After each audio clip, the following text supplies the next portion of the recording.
Welcome back to my channel কাকুলির রান্নাঘরে সবাইকে স্বাগত। আজকে তোমাদের সামনে চলে এসেছি মোচার রেসিপি নিয়ে। দারুণ একটা রেসিপি তোমাদের সঙ্গে শেয়ার করব, দেখতে থাকো বন্ধুরা। মোচাটা ছাড়িয়ে নিয়েছি, এটা কাটবো না। এই যে একটা শীষ আছে আর ফুল ছাড়িয়ে এইগুলো ধুয়ে সেদ্ধ করব। আমি মোচাটাকে পেস্ট করে নিয়েছি সেদ্ধ করে, এর মধ্যে একটা গোটা আলু দিয়ে দিলাম, এটাও সেদ্ধ করে নিয়েছি।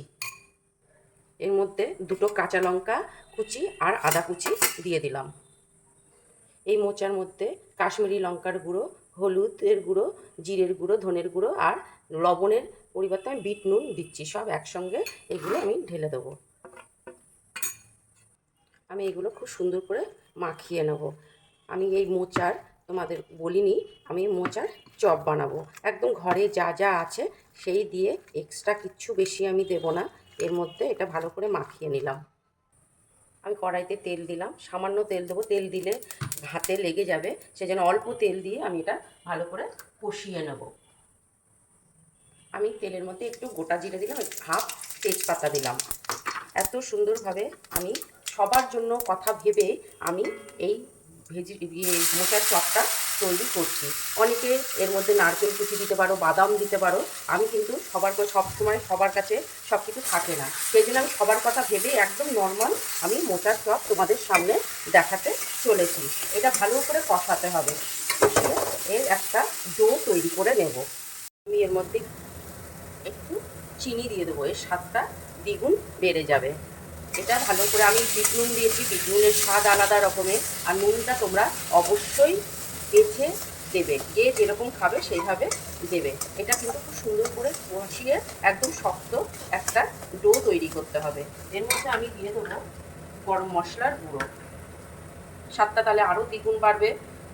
এই গরম মশলার গুঁড়ো দিয়ে দিলাম। এবার ভালো করে কষিয়ে নেব। দেখতেই পাচ্ছ আমার ডোটা তৈরি হয়ে গেছে, ভালো শক্ত হয়ে গেছে। এবার ডোটা আমি নামিয়ে ঠান্ডা করতে দেব। এত সুন্দর একটা রেসিপি তোমাদের সঙ্গে আমি শেয়ার করব, তোমরা দেখতেই পারবে। যে অনেকে বললাম যে বাদাম দেবে, নারকেল দেবে, কিন্তু সবার ঘরে সমানভাবে থাকে না, সেই জন্য আমি সবার কথা ভেবেই নর্মাল করেছি। তোমরা যদি ইচ্ছে করো, তোমরা নামানোর পরে কিছু বাদাম ভাজা করে এই বাদাম মিশিয়েও দিতে পারো। মোচার ডোটা হয়ে গেছে, ঠান্ডা হয়ে গেছে। এইবার তোমরা যেভাবে সাইজ দেবে, ডিমের আকারে যদি দাও বা গোল দাও বা চ্যাপ্টা দাও, যেভাবেই হোক আকারটা সেইভাবে করে নেবে। এইরকমভাবেও দিতে পারো তোমরা। এই দেখো মোচার আমি এই রকম একটা শেপ দিয়েছি আর গোল শেপ দিয়েছি। আমি একটা ব্যাটার তৈরি করে নেব। আমি একটা বোলের মধ্যে 1 চামচ উঁচু করে ময়দা নিয়ে নিলাম আর 1 চামচ কর্নফ্লাওয়ার নিয়ে নিলাম। এই ব্যাটারটা সুন্দর করে তৈরি করতে হবে। এর মধ্যে আমি একটু বিট নুন দিয়ে দিলাম আর একটু ঝালের গুঁড়ো দিলাম, যাতে এটা খুব সুন্দর ভালো করে মিশিয়ে নিলাম। এবার অল্প অল্প জল দিয়ে ব্যাটারটা তৈরি করব। খুব পাতলাও করব না, খুব গাঢ়ও করব না, অল্প অল্প দিয়ে ব্যাটার তৈরি করে নেব। এই দেখো ব্যাটারটা তৈরি হয়ে গেছে। এরকমভাবে তৈরি করুন, খুব পাতলাও করিনি আবার খুব গাঢ় করিনি, এই রকমই করতে হবে। আর একটা ডিশে আমি 2 চামচ বেসন নিয়ে নেব। আমি তোমাদের বলেছি যে সবার জন্য আমি এটা করছি। আমি মুষ্টিমেয় কিছু লোকের না, সবাই যাতে এটা করতে পারে তার জন্য আমি এই ব্যবস্থাটা করেছি। এইটা তোমরা বিস্কুটের গুঁড়ো দিয়েও করতে পারতে। আমি কিন্তু বললাম ঘরে থাকবে যেই জিনিস, যে সব সময় যখন তখন তৈরি করতে পারবে, সেই জন্যে ঘরোয়া পদ্ধতিতেই আমি এই মোচার চপটা তৈরি করব। আমি বেসন নিয়ে নিলাম। দেখো আমি এটা ব্যাটারের মধ্যে নিয়ে নেব, নিয়ে আমি বেসমে গুলিয়ে নেব। ডবল কোট দিতে হবে, না হলে পাতলা হয়ে যাবে। এইভাবে সাজিয়ে সাজিয়ে রাখবো। এরকম করে আবার আর একটা নিলাম, এরকম করে ডবল কোট দেবে। তোমাদের বারবার বলছি যাতে পাতলা না হয়, ডবল কোট দিলে এটা এরকম করে আমি 5 মিনিট থেকে 10 মিনিট রেখে দেবো। এই দেখো আমার তৈরি হয়ে গেছে। এইবার আমি তেল গরম করে তেলে ভেজে নেব। অল্প করেই দেখাচ্ছি, আগে দেখে নাও কেমন হচ্ছে। সঙ্গে থাকবে এবং পুরোটা দেখবে, কোনোভাবেই স্কিপ করবে না। কড়াইতে তেল দিয়ে দিলাম, তেলটা গরম করব। একটু তেলটা ডুবো তেলে ভাজার চেষ্টা করবে তোমরা।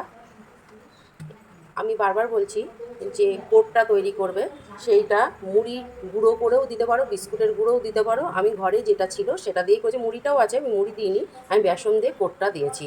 এবার তেলটা গরম হলে একে একে আমি ছেড়ে দেবো। এবার আমি একে একে ছেড়ে দেবো। এইভাবে উলট পালট করে একটু কড়া করে ভেজে নেব। এবার উল্টে দেবো, এইভাবে একটু কড়া করে ভেজে নেব।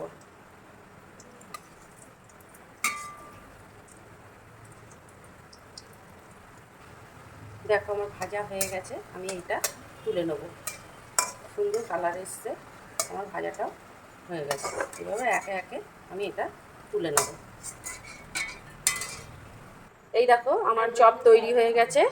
এবার এই চপটা মুড়ির সঙ্গে খেতে কেমন লাগবে বন্ধুরা অবশ্যই দেখো, আর তোমরা এইভাবেই করে দেখো। মুড়ির সঙ্গে কিন্তু এই চপটা দারুণ মজে যাবে। এইবার আমি নেক্সট ভিডিওর জন্য তৈরি হচ্ছি, আবার সামনে দেখা হবে। সঙ্গে সব সাজিয়ে নিয়েছি, তোমরাও দেখো। আর এইভাবে খুব সহজ উপায়ে সহজ জিনিস দিয়ে মোচার চপ বানিয়ে ফেলো। তাহলে নেক্সট ভিডিওতে দেখা হচ্ছে। পারছে তো বন্ধুরা, লোভ সামলাতে পারছে না, কিন্তু হাত বাড়াচ্ছে বাবার। আচ্ছা, নেক্সট ভিডিওতে আবার দেখা হচ্ছে, তাহলে চলো।